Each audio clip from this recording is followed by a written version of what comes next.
Apreciados hermanos, explico la palabra del domingo 19 del tiempo ordinario.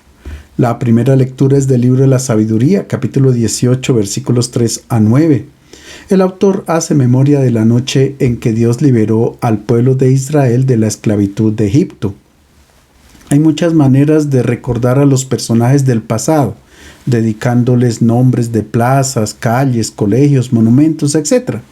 Pero también hay acontecimientos de la historia que los recordamos por medio de ritos. Lo importante es no perder la memoria, y esto lo tiene muy claro el pueblo de Israel. Para ellos la memoria es historia de salvación. En los momentos más difíciles de su historia, cuando se han visto explotados y oprimidos, ellos han recuperado la confianza mirando a su pasado. Y cuando ellos toman conciencia de que Dios los ha protegido siempre, que los ha sacado varias veces de la esclavitud, se sienten animados y pueden afrontar las adversidades con optimismo. En otras palabras, cuando se hace memoria del pasado, de la propia historia, se focaliza el presente y se proyecta el futuro. En nuestro texto se hace memoria y a la vez una relectura de aquella noche en que Dios libera a su pueblo después de enviar la última de las plagas a Egipto, que fue la muerte de los primogénitos. El pueblo lee este acontecimiento como un privilegio para los israelitas y un fuerte castigo para los egipcios.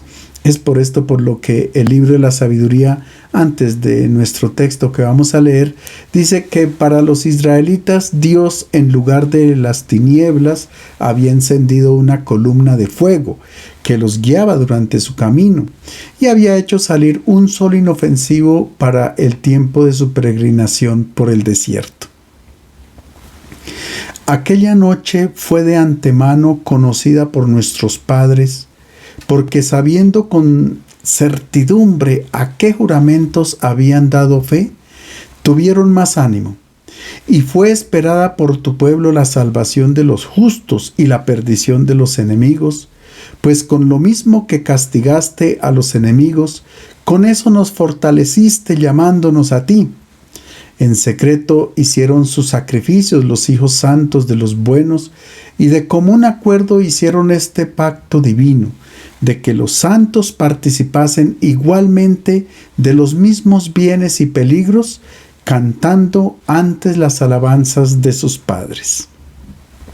El texto dice que en la noche en que los israelitas han dejado atrás las tierras del faraón de Egipto, los justos han sido salvados y los impíos exterminados. Antes de partir, los israelitas celebraron en sus casas la cena pascual, y con este rito ellos se comprometen todos a participar por igual de los bienes y de los males, a compartir las alegrías y las penas que llevaría consigo el camino del éxodo que iban a comenzar el día siguiente. Para conmemorar estos acontecimientos gloriosos, cada año el pueblo de Israel celebra la Pascua. Cuando reflexionan sobre lo que Dios ha hecho por ellos, inmediatamente emergen de sus corazones cantos de alabanzas y acción de gracias a Dios. También nosotros los cristianos en la celebración eucarística hacemos memoria del acontecimiento en que Dios ha manifestado todo su amor y toda su fidelidad, la Pascua de Cristo. Cuando Dios acogió a Jesús en la gloria, ha asegurado que también la historia del ser humano, aunque esté marcada por acontecimientos absurdos y dramáticos, se concluirá de manera gloriosa. Mirando hacia el pasado, se puede intuir qué futuro de gozo Dios tiene reservado para la humanidad. La segunda lectura es de la carta a los Hebreos, capítulo 11, versículos 1 a 2 y 8 a 19. El autor de la carta hace una relectura de fe de la historia de Abraham y de Sara. El contexto es el siguiente: unos 40 años después de la muerte de Jesús, es decir, por el año 70, el templo de Jerusalén junto con esta ciudad fueron destruidos. Muchos judíos huyeron y se dispersaron por todo el mundo. Algunos de ellos abrazaron la fe cristiana, pero están muy desanimados, porque ellos esperaban que el reino de Dios prometido por Jesús de Nazaret ya estuviera muy avanzado, un reino de amor y de paz, pero por el contrario, experimentan desgracias, catástrofes e injusticias. Incluso los mismos hermanos de comunidad los perseguían y los condenaban. Es para estos cristianos en dificultades que el autor de la carta a los hebreos compone este pasaje, en el cual recuerda el ejemplo de muchos personajes de la Biblia que fueron famosos, como Abraham y Sara, y que enfrentaron sus dificultades gracias a la fe. La fe es la garantía de lo que se espera, la prueba de lo que no se ve. Por ella nuestros antepasados fueron considerados dignos de aprobación. Por fe obedeció Abraham a la llamada de salir hacia el país que habría de recibir en herencia, y salió sin saber a dónde iba. Por fe se trasladó como forastero al país que le habían prometido, y habitó en tiendas de campaña con Isaac y Jacob, herederos de la misma promesa, porque esperaba la ciudad construida sobre cimientos, cuyo arquitecto y constructor es Dios. Por fe también Sara, aún pasada la edad, recibió vigor para concebir, porque pensó que era fiel el que lo prometía. Así, de uno solo y ya cercano a la muerte, nació una multitud como las estrellas del cielo y como la arena incontable de las playas. Con esa fe murieron todos esos sin haber recibido lo prometido, aunque viéndolo y saludándolo de lejos, y confesándose peregrinos y forasteros en la tierra. Quienes así razonan, demuestran que están buscando una patria. Pero si hubieran sentido nostalgia de la que abandonaron, podrían haber vuelto allá.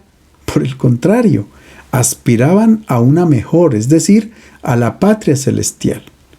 Por eso Dios no tiene reparo en llamarse su Dios, porque les había preparado una ciudad.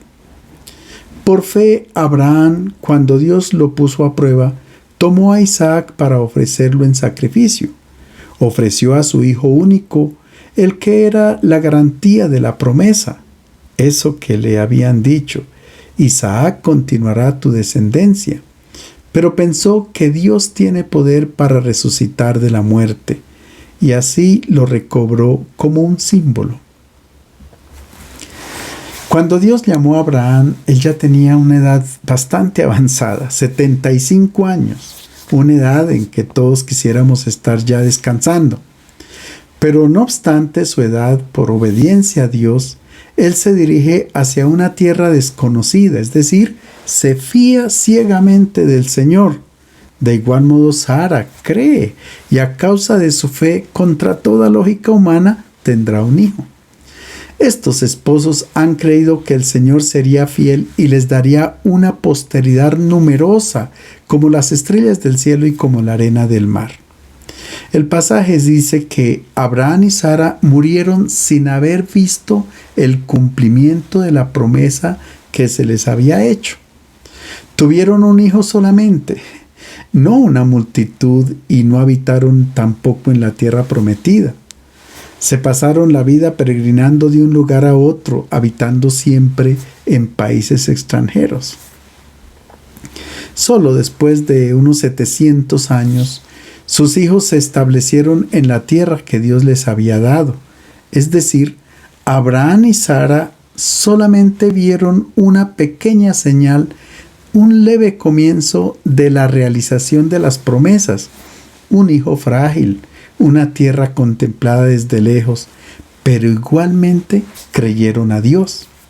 Cuando los cristianos que están desanimados porque no ven evidente el reino de Dios en el mundo, leen este pasaje, despiertan su esperanza en las promesas hechas por Jesús. Aunque pareciera que el mal es el que impera, y esta es la prueba más dura de nuestra fe, es importante creerle a Jesús. El ejemplo o el paradigma se encuentra en la Sagrada Escritura, la fe de Abraham y de Sara. Ellos le creyeron a Dios. De igual modo, el cristiano le cree a Jesús y espera que el mundo nuevo avance rápidamente. El Evangelio es de San Lucas, capítulo 12, versículos 32 a 48. Jesús propone a sus discípulos cómo gestionar los bienes de este mundo y también la propia vida. En el Evangelio del domingo anterior, Jesús presentó una parábola en que un agricultor insensato, después de una abundante cosecha, resolvió ampliar sus graneros para almacenarla sin saber que podía compartir parte de ella con las personas más necesitadas. Él pensaba haber resuelto el problema de su vida: poder comer, dormir, disfrutar por muchos años, pero al final le piden la vida y no puede llevar nada de lo acumulado. En el Evangelio de hoy, Jesús propone cómo solucionar este problema. Jesús dijo a sus discípulos: «No temas, pequeño rebaño, que el Padre de ustedes ha decidido darles el reino. Vendan sus bienes y den limosna. Consigan bolsas que no se rompan, un tesoro inagotable en el cielo, donde los ladrones no llegan ni la polilla los roe. Porque donde está el tesoro de ustedes, allí está también su corazón». Jesús comienza invitando a sus discípulos a no tener miedo ante su propuesta.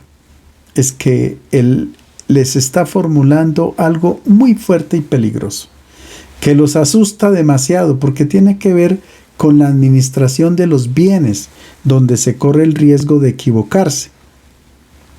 Es que después de realizar un negocio, la persona puede sentir remordimientos, bien sea porque aquello que compró no era lo que esperaba o por no haber vendido en el momento oportuno, antes de que comenzara a devaluarse el precio de sus propiedades.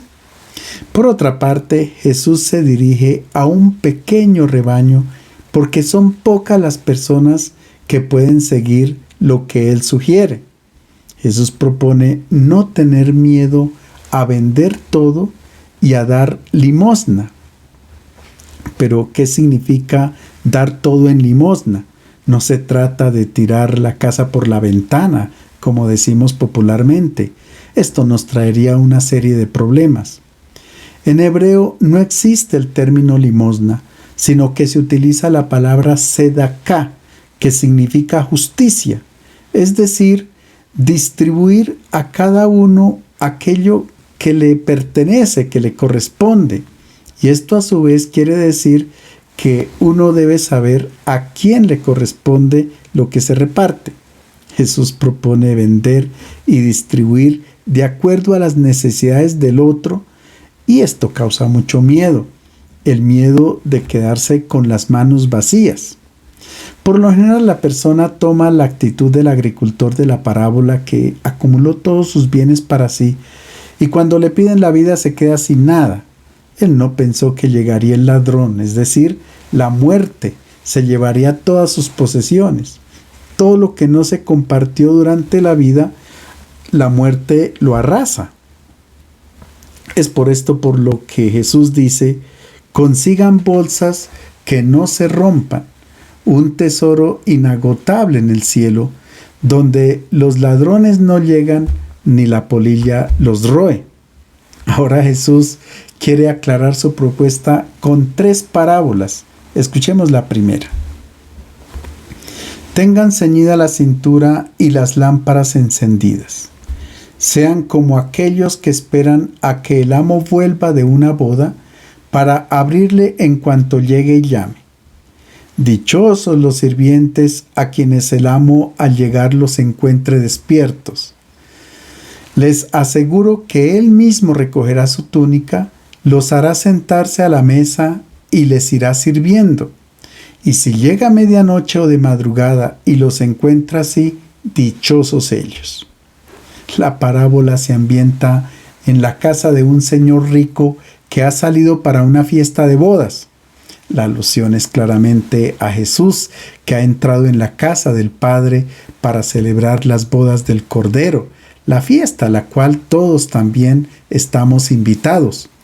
Una vez que Jesús ha cumplido su misión en este mundo, entrega el mando a sus discípulos para que su obra pueda ser continuada. Pero a sus sirvientes les ha confiado su casa, que es la comunidad cristiana donde se construye el mundo nuevo. Notemos que en la casa todos son servidores. Ninguno es patrón de otro. El verdadero patrón es el Señor que se ha ido. De resto, todos son servidores de la comunidad, cada uno de acuerdo con sus carismas. Jesús hace dos comparaciones para significar el servicio de los integrantes de la comunidad cristiana. En primer lugar, deben tener la túnica ceñida, una imagen tomada de la cultura oriental, donde los hombres llevaban la vestimenta larga y cuando estaban en casa la dejaban suelta, pero cuando tenían que trabajar o se iban de viaje, se amarraban el cinturón para poder estar más libres en el movimiento. Jesús dice que la actitud de sus discípulos es la de tener siempre atada la cintura. En ninguna ocasión pueden dejar suelta la túnica, porque en todo momento ellos están listos para servir. Es decir, que cuando alguien requiera un servicio del discípulo de Jesús, éste no debe perder tiempo amarrándose la vestidura porque ya está en disposición de ofrecer la ayuda requerida. La segunda comparación que hace Jesús es con la lámpara encendida. Significa que el discípulo de Cristo nunca apaga la luz, es decir, no pone un letrero en la puerta que diga no molestar. Todo lo contrario, tiene la lámpara encendida para que a quien llegue a cualquier hora se le pueda atender, bien sea de noche o de día. Quienes gestionan los bienes como propone Jesús, vendiendo y dando a los necesitados, entonces se asemejan al siervo que espera a que su amo regrese de la fiesta, está listo con su túnica ceñida para ponerse a su servicio. Al no tener bienes, no tiene impedimentos de ninguna naturaleza para el servicio. El texto dice que no se sabe el momento en que llegue el patrón. Puede ser a medianoche o de madrugada. Y hasta ahora hemos identificado este patrón con la muerte que llega de improviso y de acuerdo con nuestra manera tradicional de pensar, consideramos importante que la persona esté lista, es decir, en gracia de Dios, para que pueda ir al paraíso. De lo contrario, se enviaría al infierno. Pero este no es el significado de la llegada del patrón. El patrón está viniendo continuamente, es más, está siempre presente. Es Jesús y viene para hacer fiesta, para salvarnos únicamente. El patrón viene o está presente en el pobre, en el que tiene necesidad y llama a nuestra puerta. Él es el que nos pide nuestros bienes y nosotros los tenemos a la mano listos para entregarlos a ellos, a quienes lo necesitan. Esta es la mejor manera de vender y de hacer un buen negocio.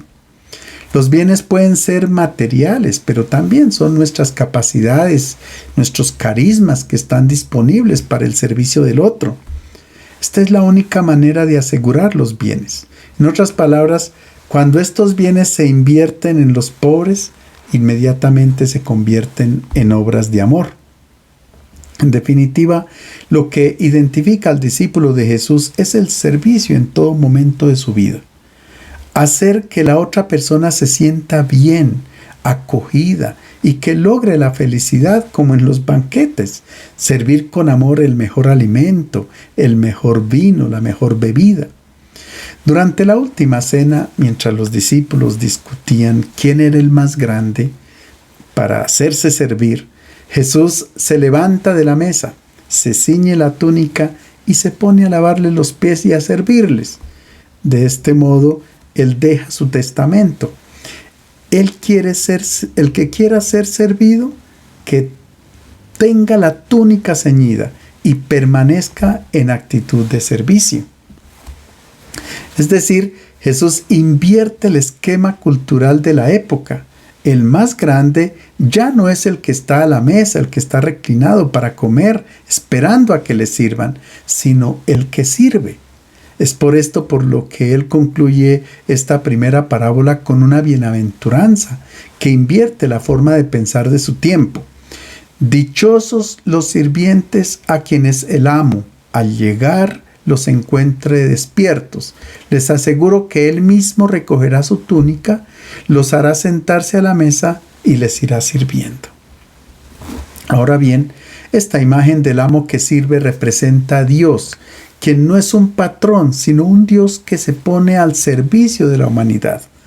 Así mostró Jesús de Nazaret el rostro de Dios.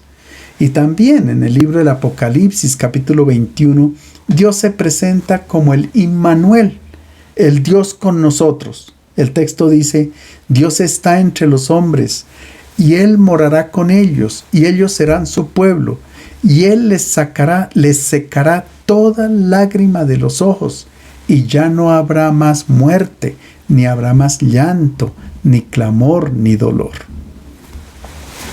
Y ahora Jesús presenta la segunda parábola. Entiendan bien esto: si el dueño de casa supiera a qué hora iba a llegar el ladrón, no le dejaría abrir un boquete en su casa.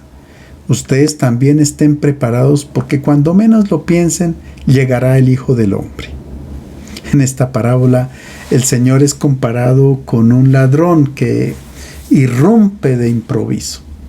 Se trata de una imagen singular. No se usaba en el judaísmo, pero se hizo muy popular entre el cristianismo. Pablo la retoma. Ustedes saben exactamente que el día del Señor llegará como un ladrón nocturno, dice en la primera carta a los tesalonicenses. La segunda carta de Pedro: el día del Señor llegará como un ladrón. También el libro del Apocalipsis: atención que llego como un ladrón. Es una comparación muy extraña porque parece antipático Dios, que está como esperando el momento menos oportuno, aquel en que el hombre está descuidado, para agarrarlo por sorpresa y llevarlo de pronto a la perdición.